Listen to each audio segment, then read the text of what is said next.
ගොඩක් අය ආවා මේ නාද්‍රෝ වගේ නම් දා ගන්න ඕන කියලා බෑන්ඩ් වලට. මායි ගායනේ මොන්ට මොන බල්ලා කොනෙත්ත ගත්තා.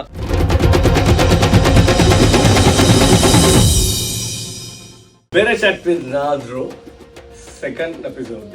ඉතින් අද ප්‍රැක්ටිස් දවසක් අපි ෆස්ට් එක කරලා ප්‍රැක්ටිස් දවසක. ඉතින් අපි මුලින්ම කතා කරමුත් පළවෙනි දවසේ කතා කරේ අපි නාද්‍රෝ හරි අපි කරමු පළවෙනි පර්ෆෝමන්ස් එක ඒක ගන්න නැතික. තව අද තියෙනවා අලුත් කතාවක්. ඒක පොඩි හැමෝටම රසවත් ඒ ඕගලන්ට පොඩි අලුත් දෙයක් වෙයිද නාද්‍රෝ නම හැදුනේ කොහොමද? මේ නාද්‍රෝ කියන කතාවක් කොහොමද කියන්නේ? මොකද පළවෙනි පර්ෆෝමන්ස් එකේ මේගොල්ලෝ කවුරුත් ඉන්නේ නැහැ පළවෙනි පර්ෆෝමන්ස් එකේදී.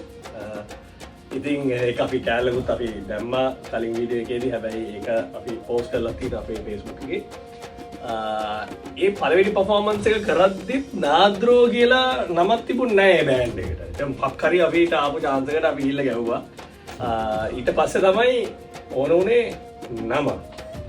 ඉතින් මේකට අපි ගියා අරිසෙන් නවබුදු ෂූරින් ගාවට. අරිසෙන් නවබුදු ගාවට ගියා නමක් ගන්න. ඉතින් මේක හරි ලස්සන කතාවක්. මොකද මේ මමයි ගයානුයි ගියේ එකට.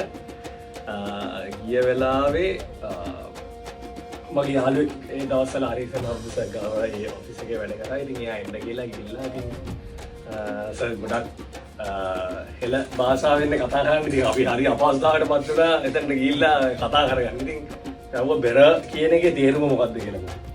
මායි ගායනේ මොන්ට මොන බල්ලා කොනෙත්ත ගත්තා මේ ඔෆිස් එකේ ඉඳගෙන මොකද්ද කියන්නේ කියලා. ඉතින් එතකොට සර් කියලා දුන්නා බෙරේ කියන්න මොකද්ද කියලා. ඊට පස්සේ තමයි මෙන්න මේ තියෙන්නේ. ඔයගොල්ලෝ අහුවනේ මම මේ ගියේදි මේ ෆයිල් එක මොකද්ද?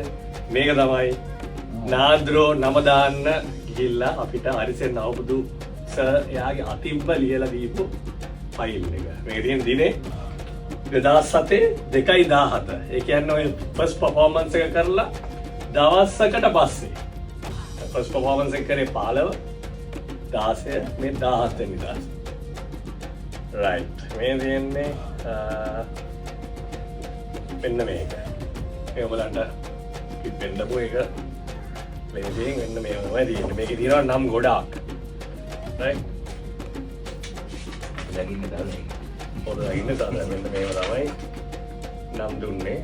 ඉතින් මේක හරිම ලස්සන අවස්ථාවක්. මෙන්න මේක තමයි අපි මුලින්ම තෝරගත්ත නම. වාත්මා කියලා. තව බෑන්ඩ් නම් දාගෙන ඉන්නවා නම් මේකේ නම් ගොඩාක් තියෙනවා බලන්න දාගන්න පුරා.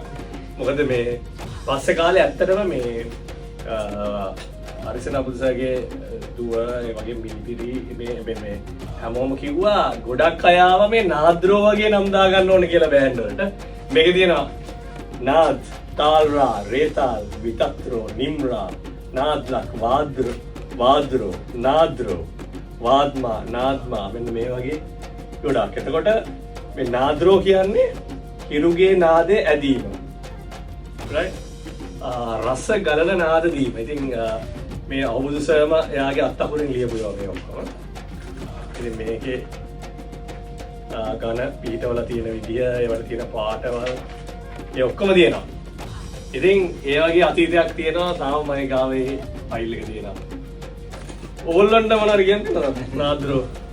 ඒ ඇත්තටම මේ නාද්‍රෝ නම දැම්මේ මේ ඇත්තටම මේක අපි දැන් මේ ෆයිල් එක අරන් ගිහිල්ලා අපි කොහෙද මතකද? තේරුවේ?